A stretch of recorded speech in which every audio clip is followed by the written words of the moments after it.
Cut the turkey fillet into small pieces and fry until golden brown in a frying pan on both sides, adding vegetable oil. Salt and pepper the pieces to taste.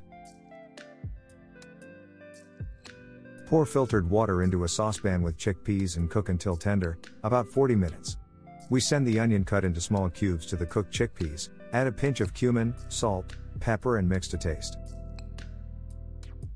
Pour boiled chickpeas with coconut milk, bring to a boil and remove from the stove.